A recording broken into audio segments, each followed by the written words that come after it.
Yo, yo, what's up mga kabutingting? Magandang araw sa ating lahat mga kabutingting at welcome back sa ating munting channel. Yan, nandito tayo ngayon sa Barangay Utikon lang mga kabutingting.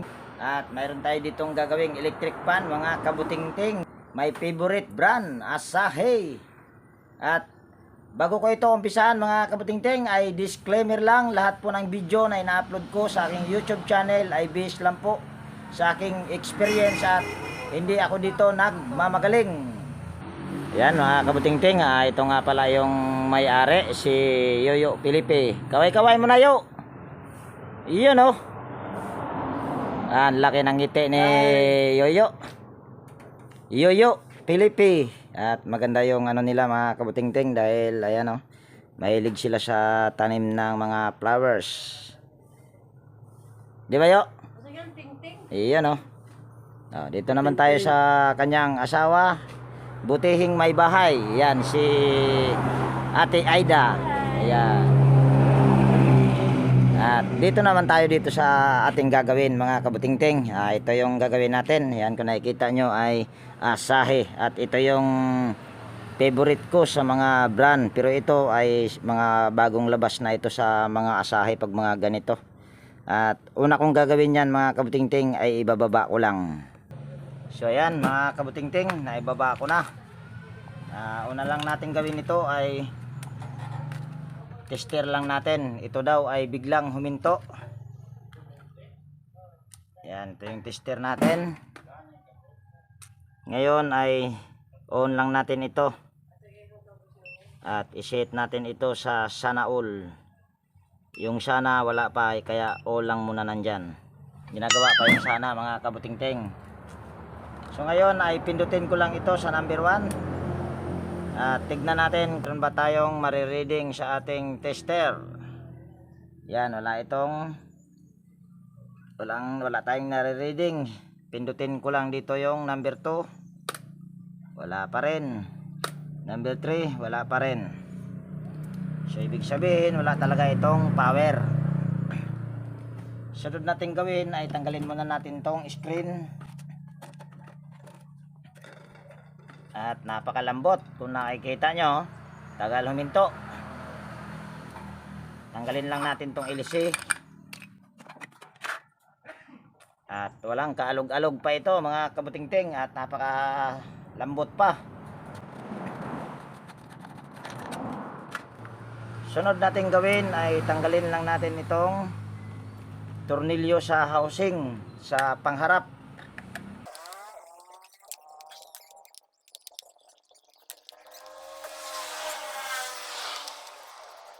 So yan, natanggal na natin yung tornilyo. Ngayon naman, higutin natin yung knob. Sunod, gagamit lang tayo ng dalawang flat screw. Kuha muna ako dito ng flat screw. Dahil ito mga kabutingting, ang lock lang nito, ayan. Sunod ay ganituhin lang natin ito. Ewan ko kung makikita nyo to. Dahil yun ang mahirap pag walang taga-video. Ganito lang style, ganito lang diskarte niyan. Pag nagtanggal tayo ng mga ganito para hindi natin maputol. Ganituhin muna natin dito sa harap. Sunod, sungkitin lang natin ito dito. Yan. Para kita nyo, ilipat natin. Tulak naman natin dito sa baba. Yan, para hindi natin maputol yung mga lock. Yan.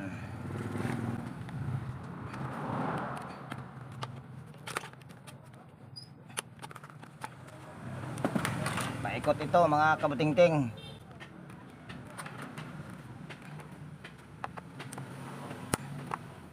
Siya na lang. So pwede na natin tanggalin. Ganon din to. At parang kung nakikita nyo ay parang sunog. O baka hindi lang parang, talagang sunog. Kausapin ko muna yung may-ari dito kung anong desisyon niya dito. Yan mga kabutingting, ito nagkausap na kami ng may-ari nito at papalitan ko ng motor ito mga kabutingting. Ang singil ko lang sa ganito mga kabutingting, inaamin ko naman sa kanila na second hand lang yung ikakabit ko, pero 3 months warranty ang warranty ko pag mga ganito mga kabutingting, at ang singil ko naman ito ay 450. Sa loob ng 3 buwan pag may problema ay sagot ko lahat. So kailangan lumagpas ito ng 3 months, kasi kung hindi yari ako. So ngayon babaklasin lang natin itong motor. Yan, babaklasin lang natin. At itong ikakabit kong motor mga kabutingting ay medyo may kakapalan ang stator nito. Pag yung ikakabit kong motor ay kita nyo mamaya. Ngayon babaklasin ko muna ito at di ko na ipapakita para mabilis lang. So ayan, nabaklas ko na yung tornilyo. So ngayon puputol-putulin na natin ito. Ayan. At ito yung gagamitin nating spaghetti. Ngayon putulin na natin ito. Ayan. At ititest natin tong kapasitor kung okay pa ba ito. Set lang natin sa nanofarad or NF.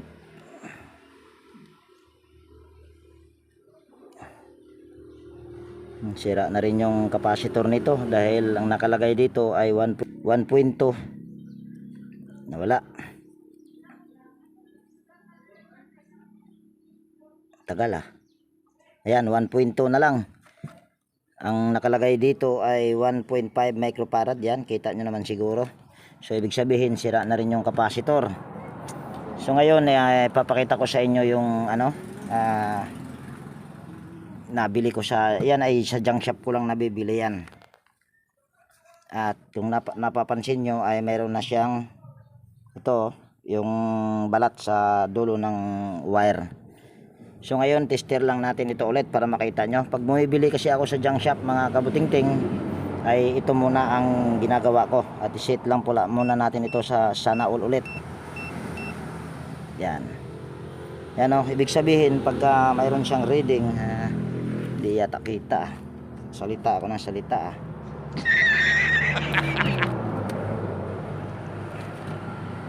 Yan, kita na.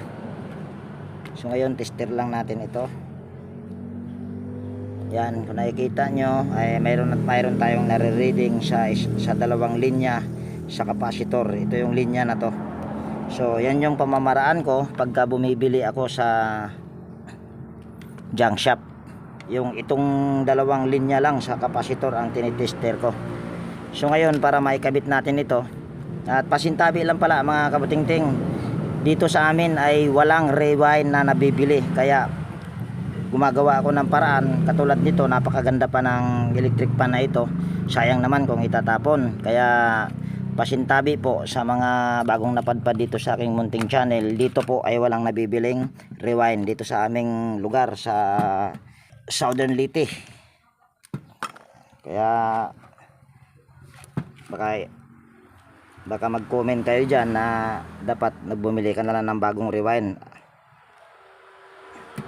At medyo hindi yata kita yung baba ko na lang kaya ito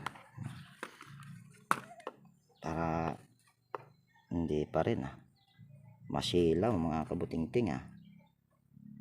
Paano ba ito? Balik natin, mayroon naman sigurong ayan, kita naman. So ngayon para matest natin yung, dahil ito ay iba ang brand nitong ikakabit kong motor, hindi ito pang asahe, gagawin lang natin dyan pag nagtester, hanapin natin ngayon yung pinaka common nito. So ngayon para makita nyo, ganito ang pag test nyan, kung paano nyo makikita yung common, para hindi na kayo magbaklas dito sa mga tornilyo sa switch. Ngayon ay yung kailangan lang na ilagay natin yung test probe dyan sa, ayan, kahit yung dalawa para makakita nyo, kahit sa dalawa na lang, yan, nakaganyan. Ngayon ay hanapin lang natin dito sa mga wire kung alin ang kulay na magbabaser. Yan yung common. Malalaman naman yan dahil mayroong magbabaser. So ibig sabihin, ang common pala nito ay kulay pula. Tingnan natin kung pula nga ba. Ayan oh. Kulay pula ang nare-reading. So ngayon naman, ang common, tandaan nyo lang, ay kulay pula. Ngayon naman ililipat lang natin yung test probe dito sa kabilang terminal sa plug na ito. Ngayon naman i-switch natin yung number 1. Yan. Hanapin naman natin dito yung number 1 kung alin dito ang tutunog o magbabaser. Ayan, puti. Kailangan matandaan ka. So number 1 ito ay kulay puti. Ngayon number 2 ayun, kulay asol. So pindutin lang natin sa number 3. So ibig sabihin number 3 nito kulay itim. So puti, asol, itim ang ano niyan, ang wirings. Number 1 puti, number 2 asol, number 3 kulay itim. So ngayon iwa-wirings ko ito at yung wirings niya pa rin ang ikakabit ko.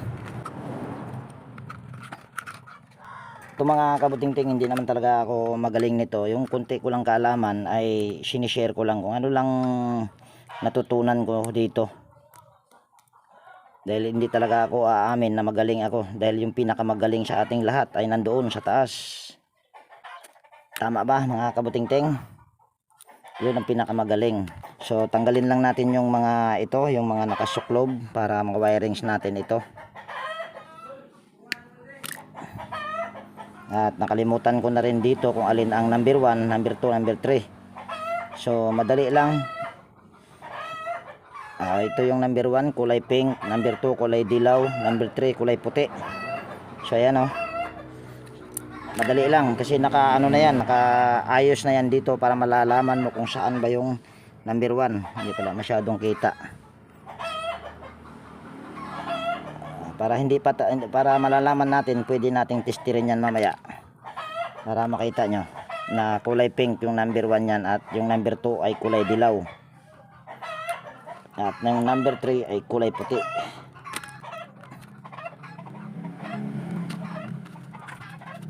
So ngayon, papakita ko sa inyo ulit kung bakit nasabi kong kulay pink yung number 1 yan. Kung sino yung pinakamataas, yun yung number 1. Yan, naka-on pa naman. Ang problema, hindi kita.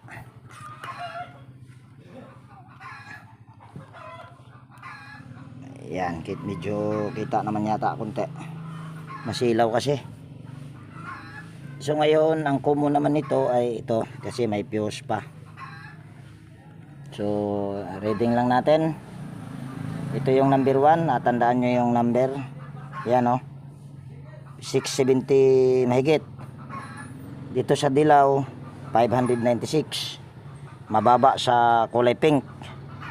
So ito yung pinakamababa. So ito yung number 3. At hindi naman kayo malilito pagka kahit wala kayong tester kung saan yung number 1 dahil nakaayos talaga yan dito sa ayan o, naayos talaga yan. So ngayon, dahil napakaingay ko, magwa-wirings na tayo. At ito ang gagamitin nating wire. Dahil yung kapasitor nito ay sira na. Magpapalit din tayo niyan. Ngayon naman ay ilalagay lang natin ito sa kulay pula. Dahil ito yung na-tester natin sa yung hindi pa nakapindot, yung mga pindutan sa speed. So ito yung common. At tingnan lang natin itong fuse na to kung okay pa. Ayan, pakinggan nyo na lang kahit hindi nyo makikita. May basher siya. So ibig sabihin itong ano na to, fuse na to ay mayroon pa dahil nagbasher siya. Ayan o, narinig nyo naman siguro. So ibig sabihin ay okay pa yung thermal fuse. So dahil okay pa naman yung thermal fuse nyan, hindi ko ito babaklasin. Ikakabit ko pa rin yan dyan. Pero para sa akin, para mas gusto ko pagka tumagal, para sa akin talaga mas tumatagal ang gawa pag walang thermal fuse. Kahit wala siyang protection katulad nito. Sa original na motor, mayroon siyang protection pero nasunog pa rin yung motor, di ba? Pero ilalagay ko pa rin yung ano, ayan, yung thermal fuse. Babalik lang natin. Hirerekta ko sana pero hindi na lang.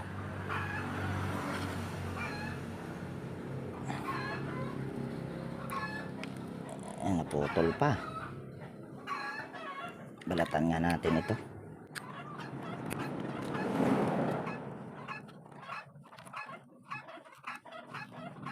So yan, nabalatan na natin.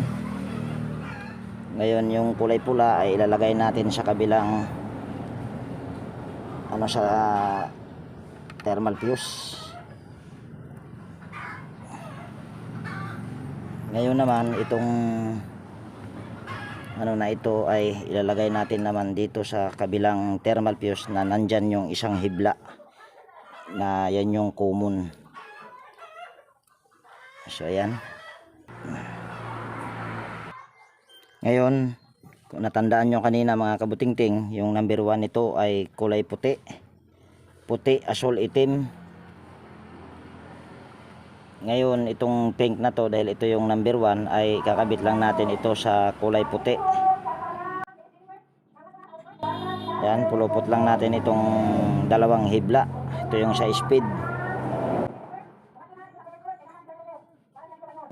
Ngayon, yung dilaw ay tanggalin din natin dito at ililipat naman natin ito sa kulay asul. Yan, sa asul. Binago na pala ang wirings ng asahe ngayon mga kabutingting.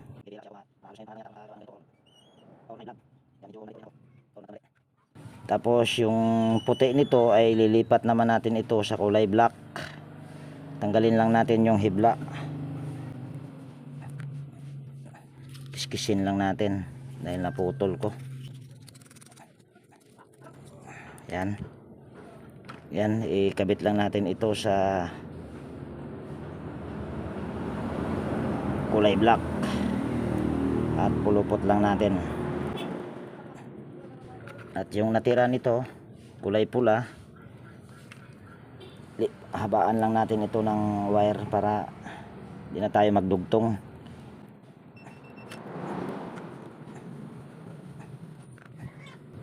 Yan, ito ikakabit natin yung original niya pa ring wire.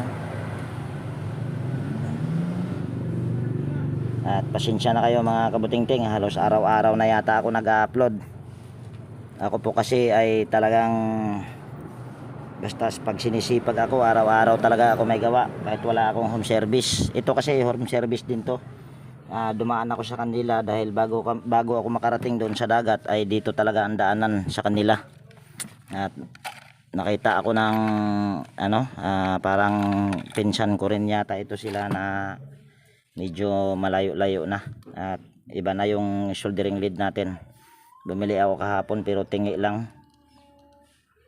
So hinang lang natin itong mga dugtungan. Yan. At habang naghihinang tayo sa mga dugtungan mga kabutingting ay mayroon lang tayong i-shout out.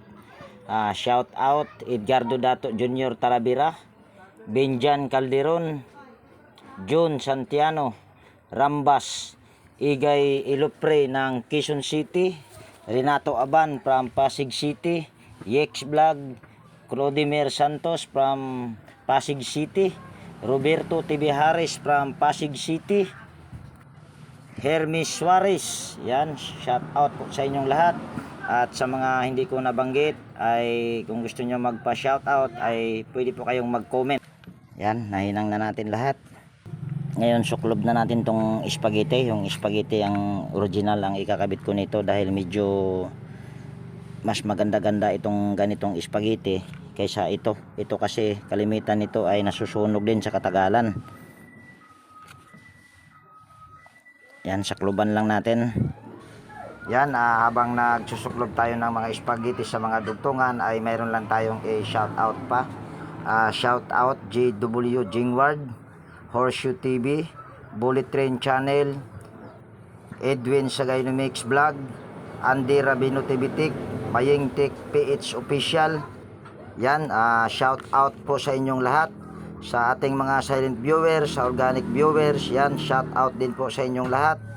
At maraming salamat po sa inyong walang sawang suporta sa aking YouTube channel.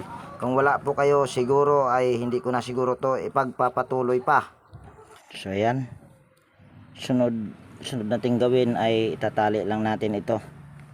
Yan, at wala akong cable tie ngayon, kaya tali lang yung ilalagay ko dahil naubusan ako ng cable tie. So ayan, natali ko na mga kabutingting, at hindi ko na lang ipinakita sa inyo.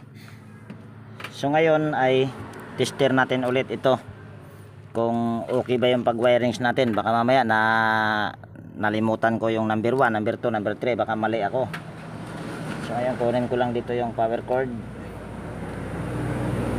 Ngayon ay pipindutin ko lang sa number 1 at tingnan nyo kung mataas ba na number yung ano,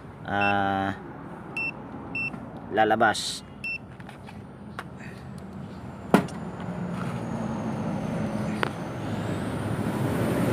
Yan, dito na tayo sa power cord. Yan, 671, yan yung number, yan yung kulay puti. Number 2, tinanggal ko pa. Yan, 600. Ito yun naman yung kulay asol, ito naman kulay itim, yan yung number 3. Pinakamababa, kita naman siguro. Yan yan, dapat pala ganyan kanina para kitang kita nyo. So okay na siguro yan mga kabutingting. At tip pala sa mga nagdi-DIY na walang tester, na mahilig din mga likot, pag wala kayong tester naman nito, ang gagawin nyo lang ay bubuksan nyo naman ito. Tatanggalin nyo lang yung mga tornilyo. Ito, 2 tornilyo nga lang yata nakalagay nito. At ito ang mahirap sa mga ganitong bagong labas ngayon. Kahit asahe ito, hindi ko lang alam kung matibay. Kailangan na lang talaga ay iingatan yung hindi talaga siya masagi para hindi matumba. Dahil tingin ko parang may kanipisan yung plastic. So yung tip ko kanina, para makita nyo yung kung saan nakalagay yung, kung anong kulay ang number 1. Yan, makikita nyo rito yung number 1, number 2, number 3, kung anong kulay dyan na nakalagay. So yun lang. At bago natin ito ay assemble, ito mga kabutingting, pala ay bumili ako ng bagong langis, dahil kahapon pigang-piga ako na yan. Wala na talagang mapiga, kaya bumili ako. So ngayon lalangisan lang natin itong yung foam niya para mababasa, at nasobrahan sa paglagay ng langis. Ayan sayang, mahal pa naman yung langis dito mga kabutingting, 75. So ngayon ang susunod naman natin, dahil itong motor na ikakabit ko ay medyo makapal, hindi ito pwedeng rotor dahil manipis. Yung original pa rin na rotor ang gagamitin ko.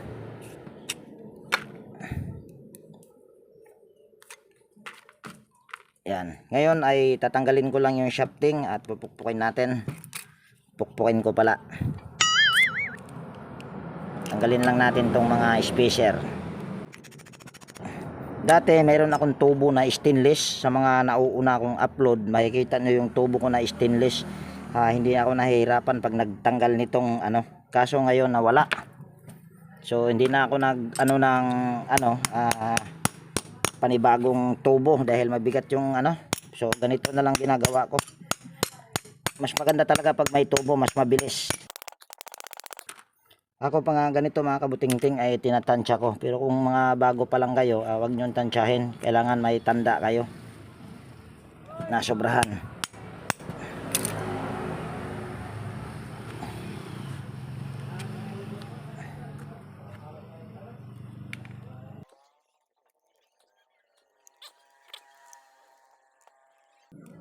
Binabalik ko lang yung spacer. So ayan, sunod ay assemble na natin ito.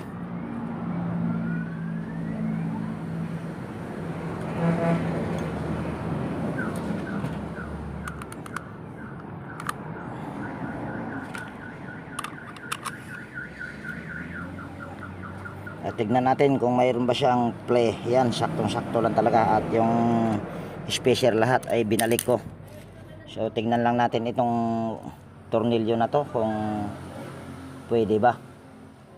So dalawa lang tornilyo ilalagay ko dito sa original dahil kakapit naman ito at magpapalit ako ng dalawa pang mahaba para mas matibay.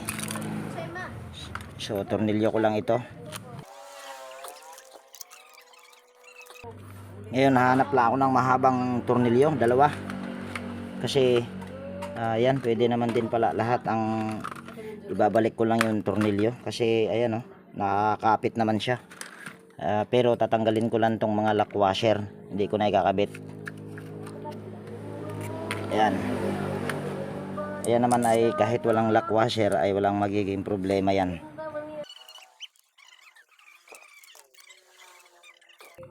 So ayan, natornilyo na natin. So ngayon magpapalit din tayo nito ng kapasitor. 1.5 na kapasitor lang ilalagay ko nito. At ayan, ito yung ipapalit natin. Babalik ko pa sana itong original kaso napakababa na. 1.2 na lang yung na ano natin, na reading kanina.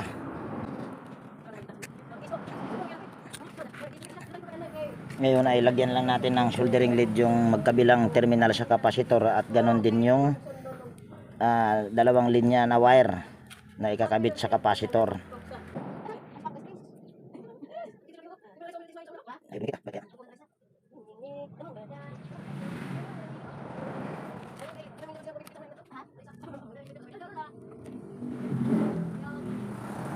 So ayan, nahinang na natin. So ngayon tatry natin ito at lagyan natin ng tanda ito na makikita nyo na gumagana na siya. So yan, bali tinalian ko ng wire at para makita nyo na gumagana na. So ngayon ay saksak ko lang dito yung power cord at sana ay hindi sasabog. Yan, saksak ko lang dito yung power cord. Yan, nakasaksak na. So ngayon ay pindutin lang natin yung number 1. Yan, ito yung number 1. So kung nakita nyo o narinig nyo ay gumagana na. At napakabilis pa ito mga kabutingting. Siyempre bago yung kapasitor na nilagay ko, kaya mabilis. So sana rin ay itong motor na to magtagal. Sana ay lumagpas ng 3 months. Dahil kung hindi, palit motor. Dahil ang usapan namin ito, pag nasira ito sa loob ng 2-3 buwan pala, ay problema ko yon lahat. So ang haba kasi ng binibigay ko ng kung sa baga tiwala na lang talaga sa motor. So ngayon itatry natin ito kung ito minsan magkakaproblema itong dito sa swing dahil malaking makapal itong stator na kinabit ko or yung motor kaysa dito sa original, napakanipis. Yan oh. So ang mangyayari niyan, pwedeng yung swing nito ay hindi siya magparehas ang swing. Pero kung mayroon naman kayong ganito, pwede nyong palitan ng medyo mahaba-haba. At itatry kong maghanap kung mayroon ba akong mahanap. So yan, mayroon akong nahanap. At tingnan natin kung mahaba ba ito ng konti. At yung na yan ay pang-camel na tawag niyan. Pang-camel yan na swing arm. Tignan natin, medyo maiksi pa nga kaso pwede itong hahaba. Ganituin lang natin ito. Pero pag ganun pa rin, yung original lang ang ikakabit ko. Ayan, mahaba pa rin ito. So siguro ay yung original ang ikakabit ko. Ayan, balik ko lang tong original. Malalaman natin yan mamaya kung maglalagatak siya or hindi. So ngayon assemble na natin ito mga kabutingting. Medyo mahaba ng oras sa pagpapaliwanag na walang kabuluhan.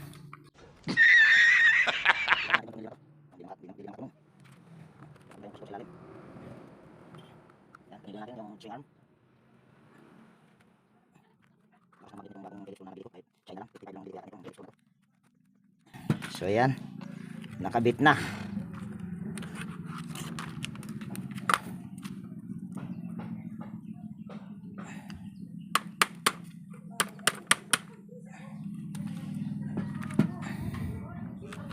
ikabit na natin tong capacitor dahil sigurado naman ako na okay na ito dahil bagong capacitor itong nilagay natin or nilagay ko pala. Bakit ba nagiging nakakasama kayo lagi sa pag nababanggit ko? Tingnan natin kung hindi ba siya maglagatak. Yan, pindutin ko lang dito yung number 1 at tignan natin kung hindi pa siya maglagatak tak tak tak tak yung gumaganyan.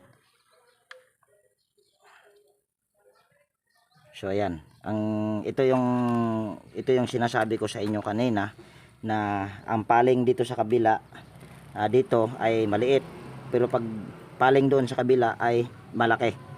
So dahil wala akong napalit na wala akong available na swing arm, okay lang naman basta hindi lang siya maglagatak o yung magtak tak tak tak tak ganyan ang tunog. So ngayon ay assemble ko na at yung paglinis niyan hindi ko na siguro ipapakita or yung pag madali na lang yan, kayang-kaya nyo na siguro yan, kaya hindi ko na ipapakita. So ayan mga kabutingting, tapos na siya, tapos ko na na-assemble at hindi ko pa itrinayan. Ngayon tatry natin, pindutin lang natin yung number 1. Yan yung number 1 at ikot siya kaagad. At tingnan din natin kung hindi ba siya tagatak o maglagatak. Yung number 1 na mo diya, aran na pagkahina. Electric pa namin. Ha? Electric pa namin lahat dyan, mahina na. Ay ipagawa mo na rin te, para hindi na ako lalayo. Asa magkukwarta. Jesus, ikaw yung mapira. Inahan, may kwarta ngayon. Alam ko naman madami kang pera. Wala. So okay na te. Oo, argar kusog na oh. Ngayon pindutin lang natin sa number 2. Ayan ay number 1 pa lang daw, ay mabilis na. Wow, dati ang hinang number 1. So ito yung sinabi ko kanina mga kabutingting. Diba mo yung isa nga, mahina yung... Yung ano ba yung sira nun? Ayaw lang mag-swing yun, di ba? Ginawa ko. Kaya hindi naman kita siningil nun. 20 lang yata binigay mo sa akin nun. So okay na ma'am. Salamat, Butingting. Butingting, thank you. So yan mga kabutingting, dito ko na rin siguro tapusin yung video natin sa araw na ito. At kung nagustuhan mo yung video na to mga kabutingting, pwede bang hilingin ko yung palike at pakishare na rin. At higit sa lahat, kung bago ka dito sa aking munting channel, pwede bang hilingin ko yung pag-subscribe mo at pindutin mo na rin yung bell notification dyan para ma-notify ka pag mayroon akong mga bagong i-upload na video. So yan, laging nag-iiwan sa inyo ng ingat tayo palagi at God bless po sa ating lahat mga kabutingting.